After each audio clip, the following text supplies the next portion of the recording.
Shalom saudaraku sekalian, hari ini kita akan melanjutkan belajar kita melalui Bible Study Online CK7 dari Amsal pasal 18 mengenai kata-kata yang tak terkontrol. Amsal 18 merupakan kumpulan dari Amsal-Amsal Salomo atau kata-kata bijak Raja Salomo. Nah, di dalam pasal ini tidak ada tema yang mempersatukan dari keseluruhan ayat di dalamnya. Ya, dari ayat 1, 2, dan seterusnya. Namun, kata yang paling sering muncul adalah kata-kata. Jadi, muncul kata-kata. Sebab itu, Amsal 18 ini akan kita fokuskan pada beberapa pokok pikiran saja yang mendominasi dari ayat-ayat di dalam pasal tersebut.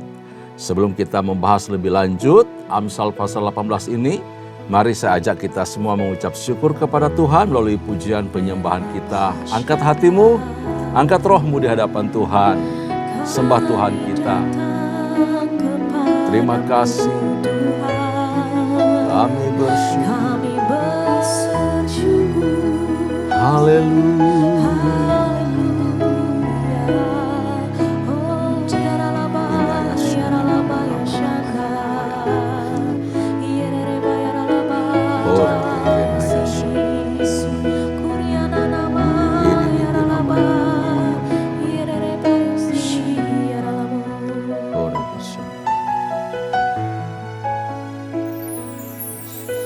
Semua karena anugerah-Mu hari ini ada, bukan karena kuatku, namun karena Roh-Mu. Ku bawa hatiku, penyembahanku, ku semakin berkurang, Yesus makin bertambah. Mengikut Yesus, itulah kesukaan hatiku. Ku lepas semua hakku untuk mengenal kehendaknya di hidupku. Mengiring Yesus, itulah kekuatan hidupku. Ku yakin anugerah-Nya mampu jadikanku hamba yang berkenan selalu.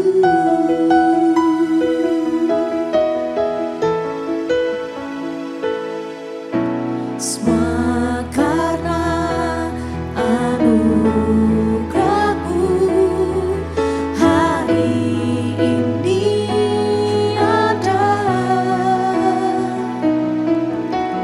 bukan karena kuatku, namun karena Roh-Mu. Ku bawa hatiku, penyembahanku, ku semakin berkurang, Yesus makin bertambah. Mengikut Yesus, itulah kesukaan hatiku. Ku lepas semua hakku untuk mengenal kehendaknya di hidupku. Mengiring Yesus, itulah kekuatan hidupku. Ku yakin anugerah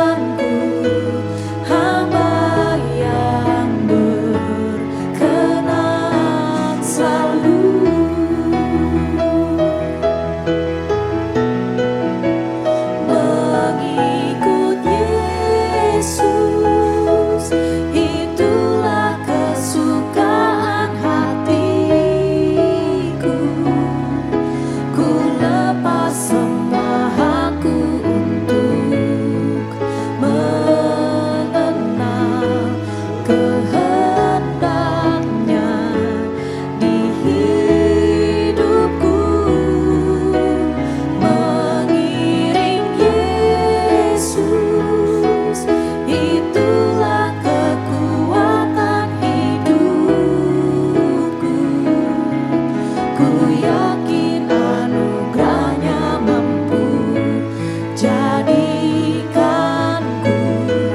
hamba yang berkenan selalu.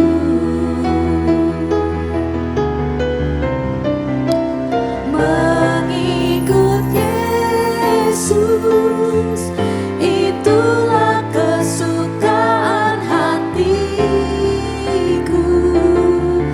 Ku lepas semua hakku untuk mengenal kehendaknya di hidupku. Mengiring Yesus, itulah kekuatan hidupku. Ku yakin anugerahnya mampu jadikanku hamba yang berkenan selalu. Ku yakin anugerahnya mampu jadikanku hamba yang berkenan selalu.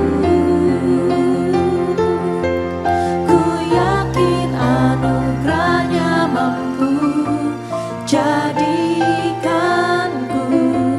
hamba yang berkenan selalu.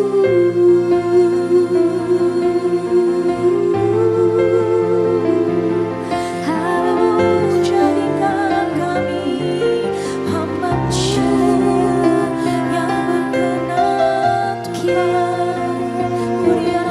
berkenan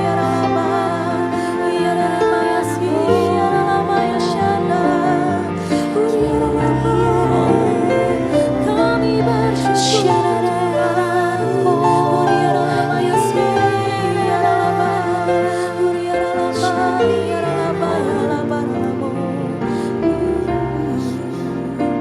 sebab Kau layak terima pujian, sebab Kau layak terima pujian, sebab Kau layak ku agungkan Yesus, Raja di atas segala raja.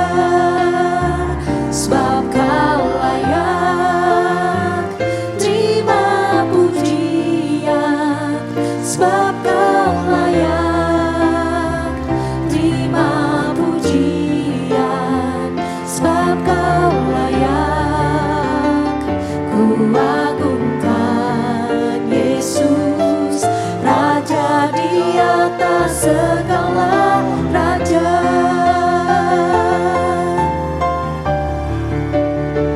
Sebab Kau layak terima pujian, sebab Kau layak terima pujian, sebab Kau layak ku agungkan Yesus, Raja di atas segala raja.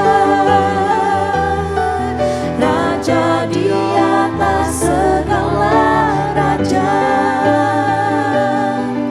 Raja di atas segala raja.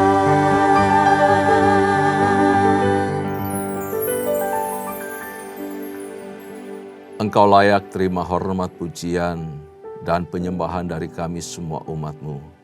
Karena Engkau Allah yang setia, Engkau Allah yang layak dipuji, disembah, senantiasa dalam seluruh keberadaan hidup kami, dimanapun kami berada.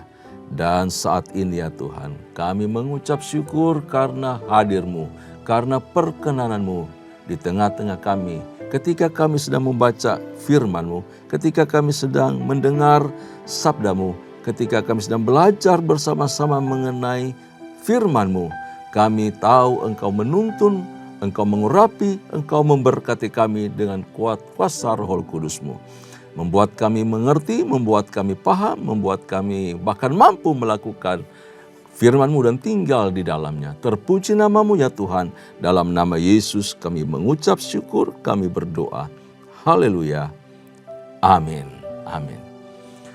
Puji Tuhan, Bapak Ibu, Amsal pasal 18 akan kita baca bersama-sama. Saya ajak kita membuka Alkitab kita di dalam Amsal pasal yang ke-18. Di Alkitab saya itu halaman 699. Ada 24 ayat di pasal 18 ini. Sekali lagi halaman 699 di Alkitab saya. Kita akan baca sekaligus bagian ini. Nanti ada ayat-ayat tertentu akan kita bahas setelah itu. Demikian firman Tuhan. Orang yang menyendiri mencari keinginannya, amarahnya meledak terhadap setiap pertimbangan. Orang yang bebal tidak suka kepada pengertian, hanya suka membeberkan isi hatinya. Bila kefasikan datang, datanglah juga penghinaan dan celah disertai cemooh. Perkataan mulut orang adalah seperti air yang dalam, tetapi sumber hikmat adalah seperti batang air yang mengalir. Tidak baik berpihak kepada orang fasik dengan menolak orang benar dalam pengadilan. Bibir orang bebal menimbulkan perbantahan dan mulutnya berseru meminta pukulan. Orang bebal dibinasakan oleh mulutnya, bibirnya adalah jerat bagi nyawanya. Perkataan pemfitnah seperti sedap-sedapan yang masuk ke lubuk hati.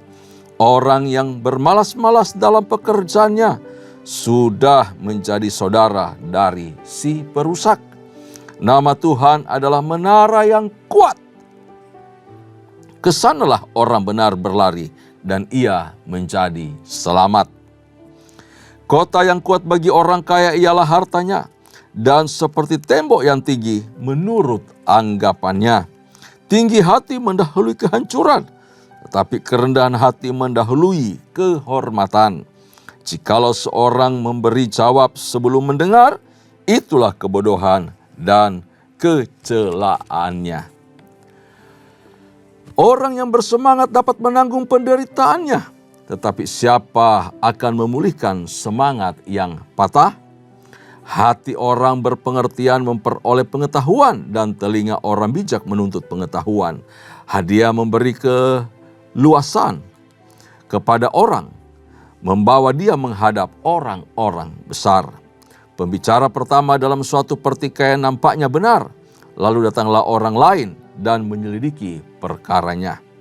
Undian mengakhiri pertengkaran dan menyelesaikan persoalan antara orang-orang berkuasa.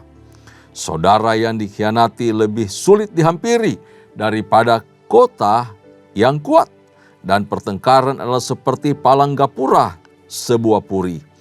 Perut orang yang dikenyangkan oleh hasil mulutnya, ia dikenyangkan oleh hasil bibirnya. Hidup dan mati dikuasai lidah. Siapa suka menggemakannya akan memakan buahnya. Siapa mendapat istri mendapat sesuatu yang baik, dan ia dikenan Tuhan.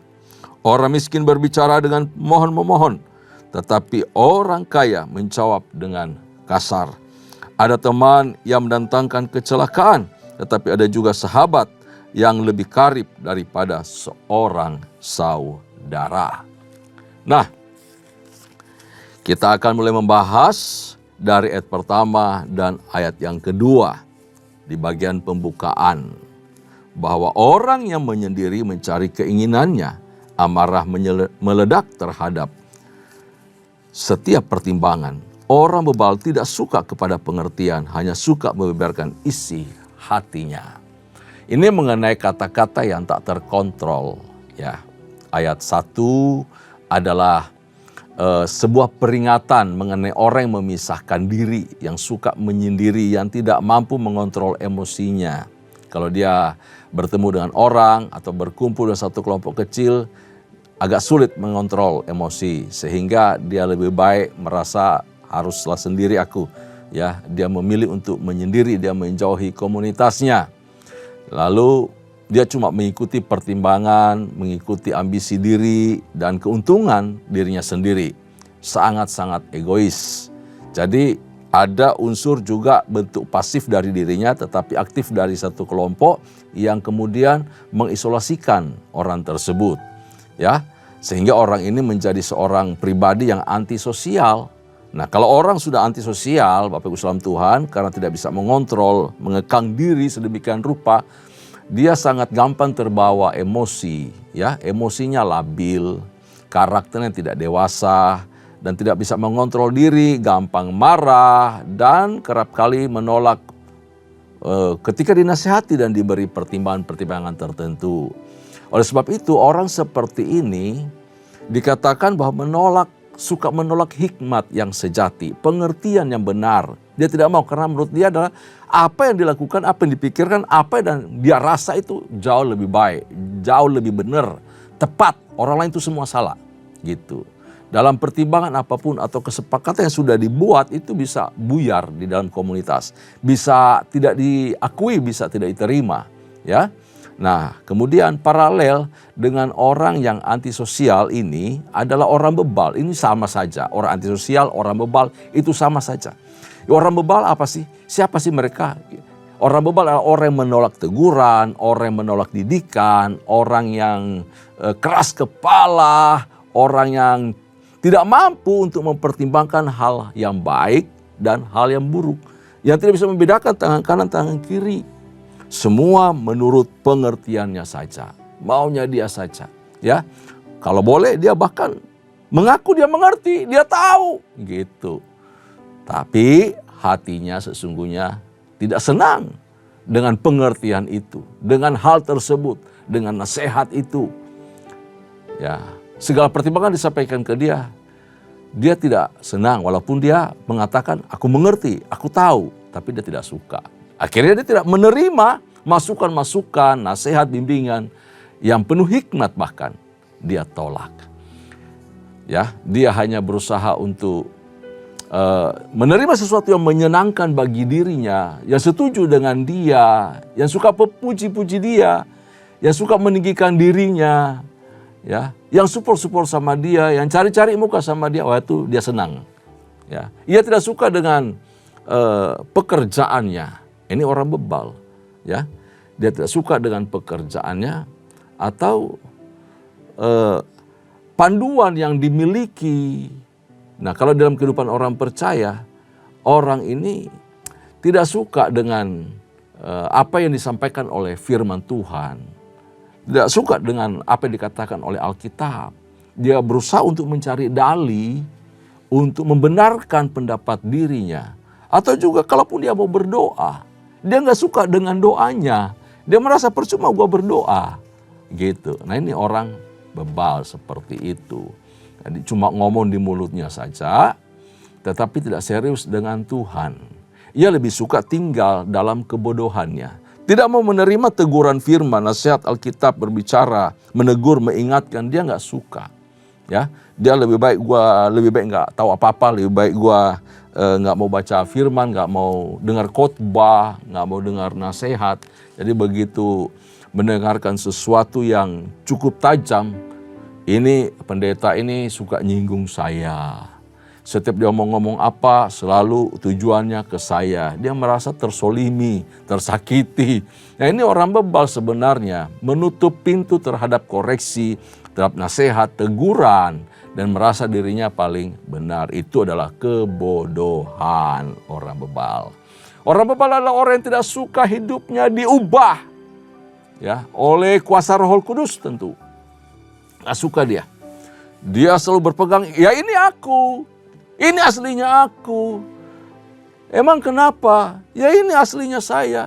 Lu belum tahu siapa saya? Nah, ini orang-orang yang tidak mau diubah. Tidak mau mengalami pembentukan dari Allah. Campur tangan Tuhan dalam hidupnya. Mengubah masa lalu, kehidupan yang lama, karakter lama kepada kehidupan yang baru. Dia merasa senang bangga dengan karakter yang lama. tidak suka dengan kuasa Roh Kudus yang mengubah hidupnya. Dia merasa juga kalau dalam gereja nih ya, bahwa pelayanan itu cuma buang-buang waktu aja. Nah ini nih, orang bebal seperti ini. Menganggap pelayanan itu sesuatu yang remeh-temeh. Apa sih itu pelayanan? Kayak ini aja, gak suka lah untuk melayani.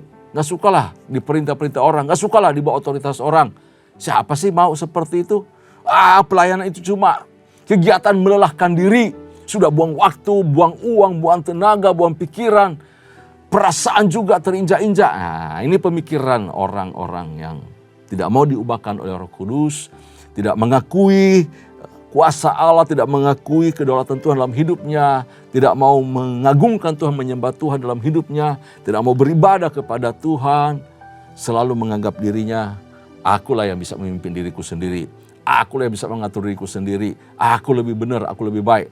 Buktinya orang-orang itu rajin ke gereja. Orang-orang itu rajin melayani. Tetapi begitu-begitu aja dia, mending aku dong. Mending aku dong. Semua lebih kepada dirinya sendiri. Bagus dalam Tuhan, orang bebal itu tidak mempunyai maksud baik di dalam hidupnya.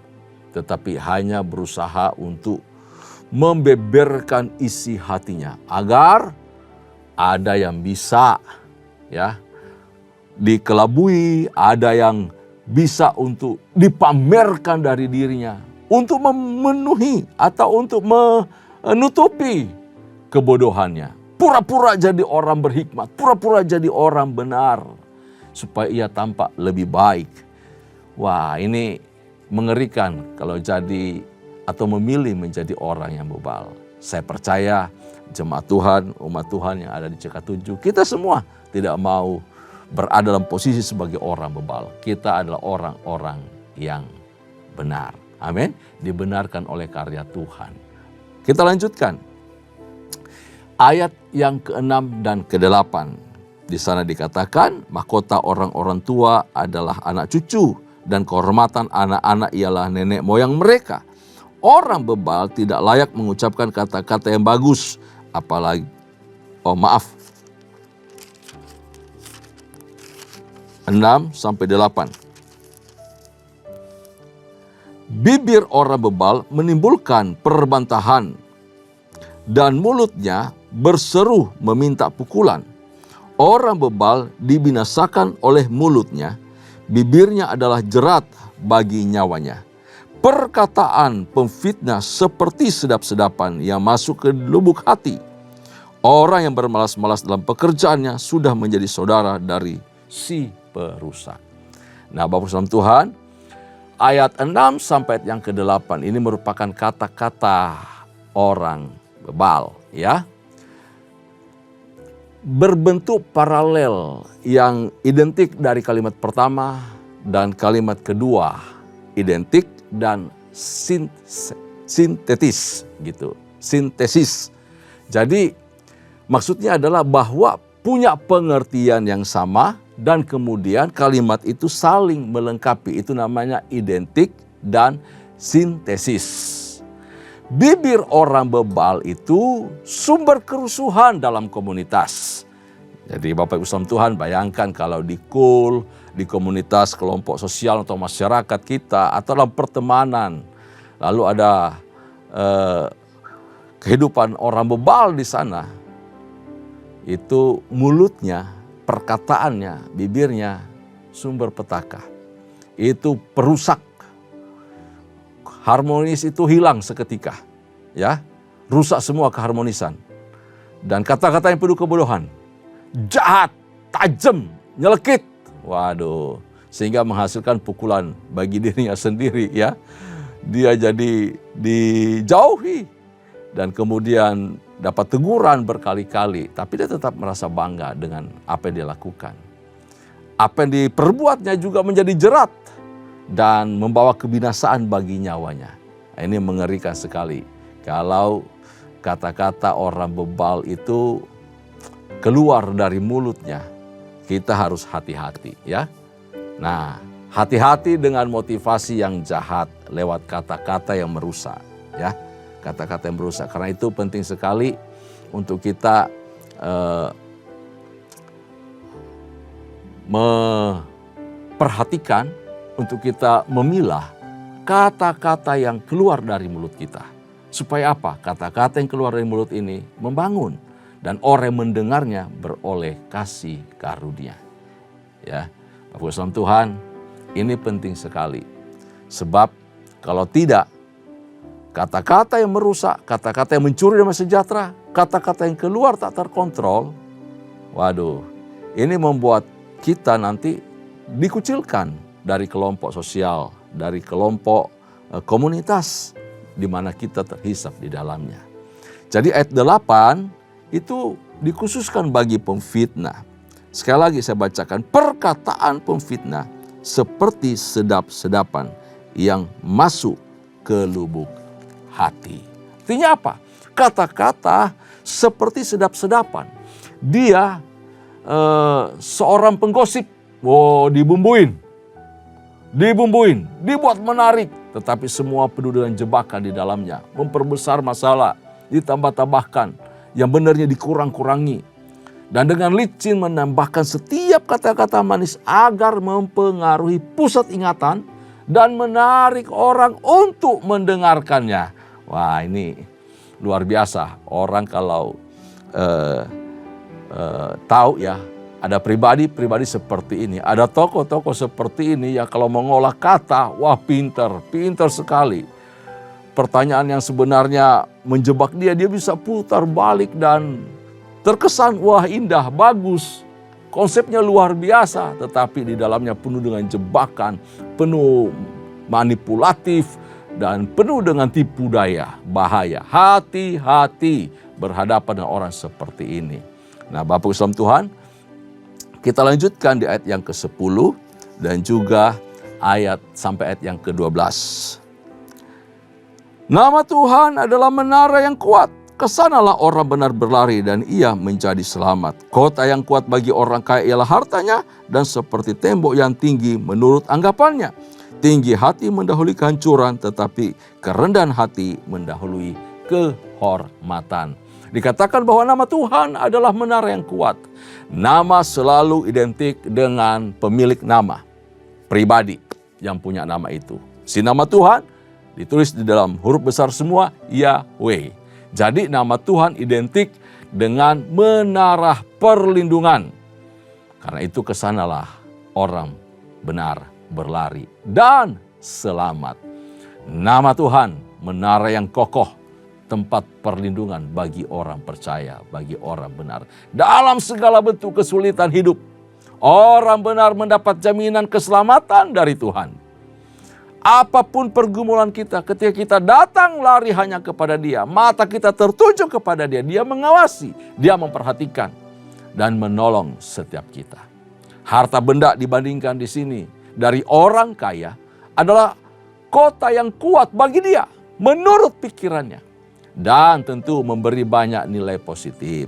Betul, kekayaan bagi seseorang punya nilai positif yang sangat baik, sangat luar biasa. Namun meski demikian, harta benda itu tidaklah bisa melindungi dirinya dari semua kesulitan hidup yang segera akan dialami atau dihadapi semua orang. Kekayaan itu tidak bisa memberi perlindungan yang mutlak dalam hidup seseorang.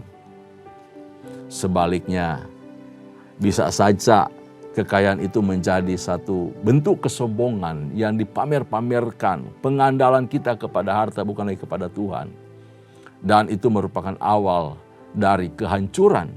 Jika kita betul-betul mengandalkan hidup kita, perlindungan hidup kita, keselamatan hidup kita kepada harta dan kekayaan. Itu masalah. Ya. Tapi sebaliknya kalau kita menyerahkan hidup sama Tuhan, justru pertolongan Tuhan datang. Tidak ada yang bisa Allah perbuat di dalam kehidupan kita. Ya. Kalau kita jauh dari Tuhan, kita mengandalkan harta kekayaan, malah Tuhan tidak bisa melindungi kita. Tuhan tidak bisa campur tangan. Sebab apa? Kita tidak menjadikan Dia sebagai perlindungan hidup kita. Ya, Bapak Ibu Tuhan, kita lanjutkan sekali lagi di ayat yang ke-16 sampai ayat yang ke-19. Kita baca bagian tersebut. Ayat 16 sampai ayat yang ke-19. Demikian bunyi firman Tuhan, hadiah memberi keleluasaan kepada orang, membawa dia menghadap orang-orang besar. Pembicara pertama dalam suatu pertikaian nampaknya benar, lalu datanglah orang lain dan menyelidiki perkaranya. Undian mengakhiri pertengkaran dan menyelesaikan persoalan antara orang-orang berkuasa. Saudara yang dikhianati lebih sulit dihampiri daripada kota yang kuat, dan pertengkaran adalah seperti palang gapura sebuah puri. Nah, ayat 16-19 ini berbicara mengenai pertikaian dalam pengadilan. Bagian ini berisi pengajaran tentang berbagai sikap di dalam pengadilan. Pengajaran pertama adalah tentang hadiah atau suap yang memberikan atau yang diberikan kepada orang yang memiliki kuasa di pengadilan untuk bisa campur urusan, untuk bisa menetapkan satu perkara benar atau tidak, untuk mendapatkan juga pertolongan dan keleluasaan dalam mencapai tujuan. Nah, Bapak Salam Tuhan, yang benar kalau di pengadilan nih bisa menjadi salah loh. Bisa jadi salah. Dan sebaliknya yang salah bisa jadi benar. Kenapa? Suap.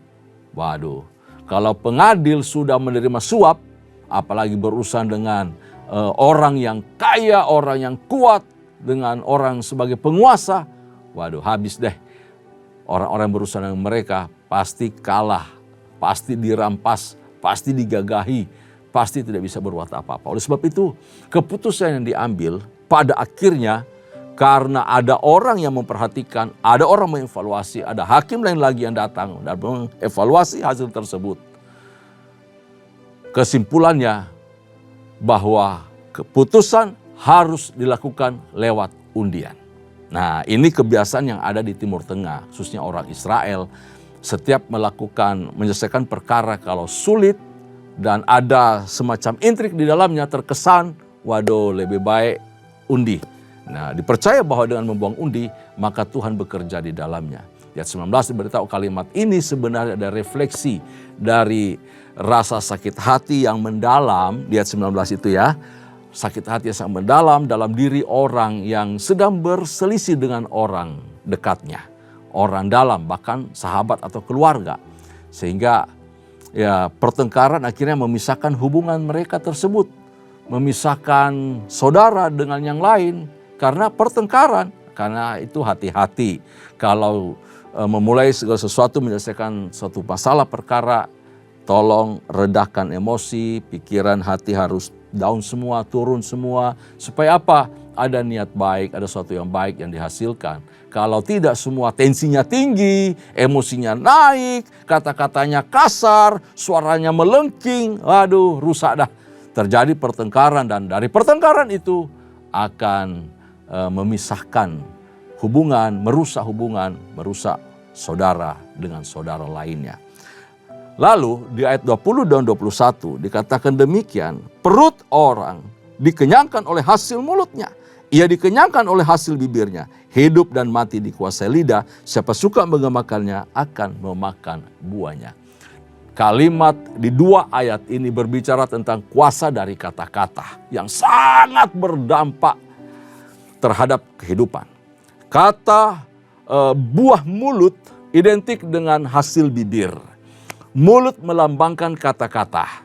Dan buah mulut adalah dampak dari kata-kata terhadap orang yang berkata-kata, yang mengeluarkan kalimat, yang mengeluarkan pernyataan. Jadi orang yang berkata-kata harus bersedia, siap sedia menanggung akibat dari kata-kata yang diucapkannya. Kata-kata yang baik adalah kata-kata yang dipilih dengan hati-hati.